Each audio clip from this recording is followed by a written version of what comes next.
अस्सलाम वालेकुम everyone, welcome back to my channel. I hope you all are doing great. So इस video में मैं दिल्ली एम्बेसी के तरफ से जो स्टैंपिंग नहीं हुई है, क्यों नहीं हुई है और क्या अल्टरनेटिव है, उस पर बात करूंगी। साथ ही साथ उम्रा की अपडेट और होटल बुकिंग्स के बारे में भी बात करूंगी। तो आपको जो पार्ट देखना होगा आप वो देख सकते हैं, बाकी चीज़ों को स्किप कर सकते हैं। तो सबसे पहले दिल्ली एम्बेसी के बारे में बात करते हैं।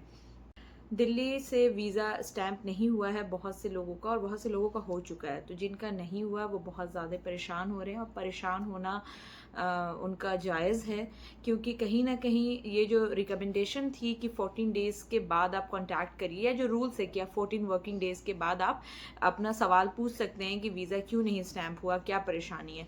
तो 14 डेज़ गुजर चुका है। जो 16 को जिन्होंने वीज़ा सबमिट किया था उनका 14 वर्किंग डेज़ क्रॉस हो गया है, 17 वालों का भी।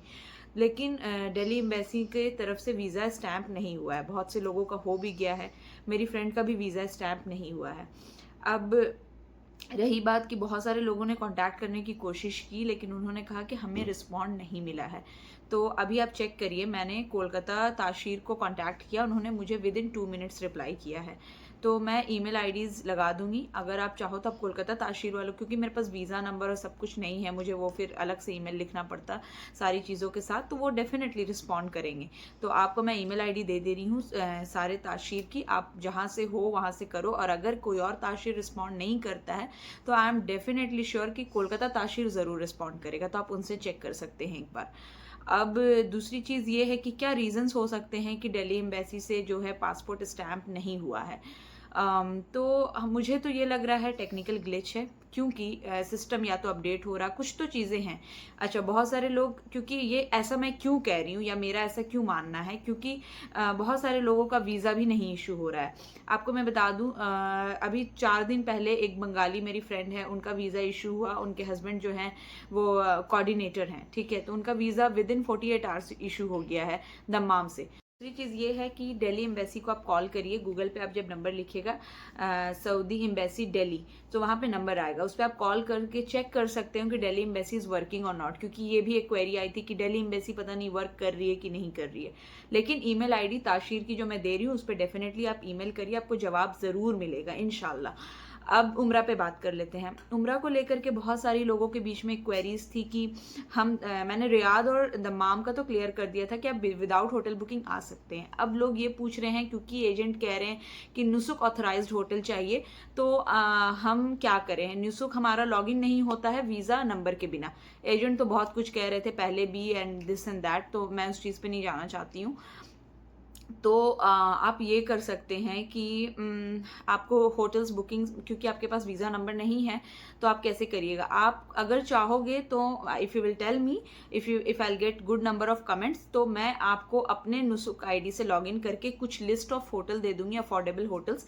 तो फिर आप वही सेम होटल एजेंट को रिकमेंड कर सकते हो कि मैं ये होटल में रहना चाहता हूँ या चाहती हूँ, वॉट एवर। ठीक है, ये एक चीज़ होगी। दूसरी चीज़ मैं ये कहूँगी कि आप एक ट्रिक लगा सकते हैं कि आप booking.com से, क्योंकि मेजॉरिटी ऑफ होटल्स जो booking.com पे हैं वो मेजॉरिटी नुसुक पे हैं। अब रीकन्फर्म करने के लिए मैं ऐसी एश्योरिटी तो नहीं दे सकती हूँ, जस्ट मैं हिट एंड ट्रायल बता रही हूँ आपको। आप booking.com से होटल बुक करिए, कंफर्मेशन नंबर आपको तुरंत ईमेल पे मिल जाएगा। पैसा नहीं देना है, मैं एट ऑल नहीं कह रही हूँ पैसा पे करने के लिए। आप वो कंफर्मेशन नंबर अपने एजेंट को दीजिए एंड कहिए कि मैंने होटल बुकिंग्स कर ली हैं। अगर वो वीज़ा दे देता है तो वेल एंड गुड, अगर नहीं देता है, वो स्टबर्न हो जाता है कि नहीं हम नहीं देंगे वीज़ा, अगर आपकी लैंडिंग जद्दा एंड मदीना में है तो इन दैट सिनेरियो अगर आप लोग मुझसे कहिएगा, मैं आपको लिस्ट ऑफ होटल्स दे दूंगी, अफोर्डेबल होटल्स की, and then you can go ahead, you can check the hotels prices अपने हिसाब से। जो होटल्स आपको अच्छा लगेगा आप अपने एजेंट को कहिएगा कि भाई मुझे यही होटल्स चाहिए, एंड दे यू कैन गो। यही दो अल्टरनेटिव्स हैं होटल्स को लेकर के, बाकी तीसरी कोई अल्टरनेटिव नहीं यूज़ हो सकती। वेबसाइट पे जो है नुसुक के, वो भी कुछ होटल्स हैं मगर ऑप्शन ज़्यादा नहीं है। ऐसा नहीं है कि वेबसाइट पर अफोर्डेबल होटल्स नहीं है, मैंने दिखाया भी अपनी पिछली वीडियो में, लेकिन ऑप्शंस बहुत रेयर हैं, बहुत कम है। एप्लीकेशंस पे आपको पूरा ऑप्शंस मिलता है, जैसे एक booking.com पे आपको मिलता है।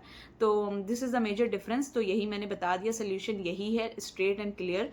अच्छा, एक और चीज़ मैंने देखी लोगों का सवाल कि डमी टिकट्स हमें बनाना होगा। येस, डमी टिकट्स मैंडेटरी होती हैं। अभी आप जो विजिट वीज़ा पे आइएगा ना, तो भी डमी टिकट्स लेकर के आइए, क्योंकि चेकिंग होगी। डमी टिकट्स बनाना कोई रॉकेट साइंस नहीं है, मैंने अपनी वीडियो में बता रखा। आई डोंट नो व्हाई आप लोगों को एजेंट को एक्स्ट्रा पैसा देना अच्छा लगता है, क्योंकि एजेंट फ्री में आपका काम करने नहीं बैठा है, तो आप लोग खुद से बना सकते हो। It's not a very big deal. तो मैंने वीडियो में बता रखा है कि आप टिकट्स, डमी टिकट्स स्पेशली कैसे बना सकते हो। तो खुद से बनाइए, try it out your self. और अगर कोई और क्वेरीज होगी तो प्लीज़ मुझसे पूछ लीजिएगा। वीडियो अच्छा लगा हो तो do like share subscribe my channel. मेरे इंस्टाग्राम अकाउंट को फॉलो कर लीजिएगा। मिलते हैं नए ब्लॉग में। Till then bye, take care, अल्लाह हाफिज़।